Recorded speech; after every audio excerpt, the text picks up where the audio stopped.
this is Sam at Amchar Gun Store and Range in McDonough, Georgia. I wanted to take a minute to do something a little bit different. I want to talk about selection of guns that might be right for a lady.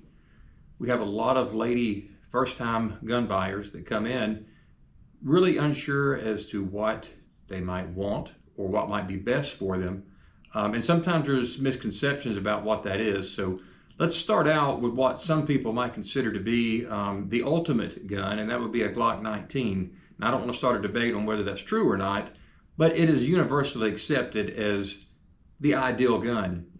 So let's talk about that. Let me go ahead and say that all these guns are open, unloaded, and have been cleared and are safe. So the Glock 19 that we all know and love, great gun, good size, great caliber, nice capacity, all the things that us guys like. Here's the problem that you run into.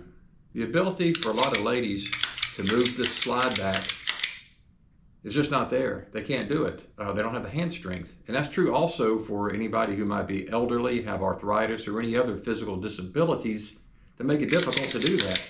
We take it for granted, but a lot of people cannot do that. So let's skip to what might be an option for that. So one thing that will do the deal without any racking the slide is a revolver. 38 Special. Real popular, been around forever. Two problems with it. The double action trigger pull is heavy. You have 5 shots, so there's a capacity limitation, and the recoil is pretty snappy on these things.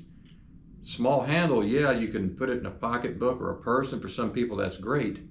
But the recoil combined with the small grip, it just makes for sometimes a little bit of a punishing experience. It can scare away a lot of first-time gun buyers. So then you go with maybe something like a Glock 42, which is a good choice. This gun has a 380 chambering, which is good. We consider 380 to be a very effective self-defense round. But we get into a problem again, even though it's a small gun, this slide is difficult to pull back.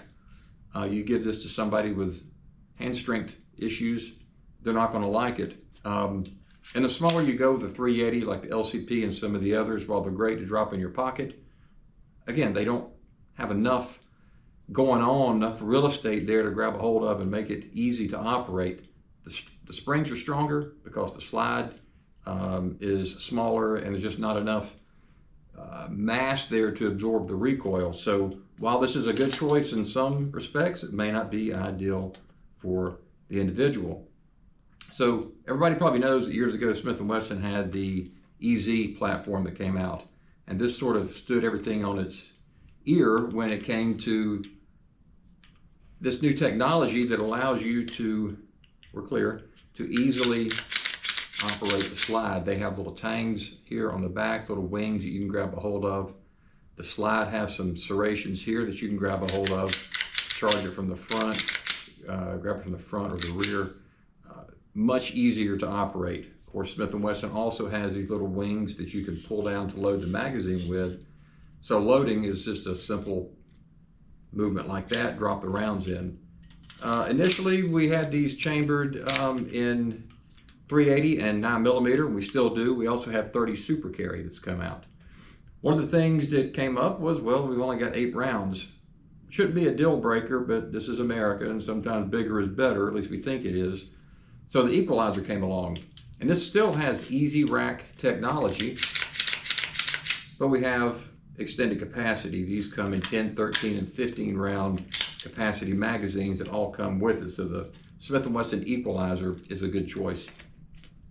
Another one here that has an easy rack is the Ruger Security 380. This might be the lightest one of them all. It is a double stack, a little bit thicker in the frame and the slide. Does come with different length magazines. Pretty much a full grip, and again, very easy to operate. Has lightning cuts all over the gun, both in these where the material's been removed, slotted. Just a really easy gun to manipulate. Again, you can push from the front, pull from the rear. Very good choice. And then another one that a lot of people probably aren't familiar with or realize is the Walther CCP. This gun does have the Easy Rack slide. This gun has working for it really nice deep serrations, front and rear, easy to manipulate. It does have a striker cocked indicator, so when you squeeze the trigger, you can see that now the striker has dropped. And when you charge it again, it's very easily detectable as being good to go. Tactile and visual. Has 3-dot sights, also has an 8-round capacity. So I just want to take an opportunity real quickly to show that when you get into a gun for a lady or somebody with diminished hand strength, there's more options than you might realize, and it is critical that you choose something that they can operate. No matter how big, how small, what caliber, if you can't operate that gun, it's no good to you. So that's our video for today. Have a great day and keep watching.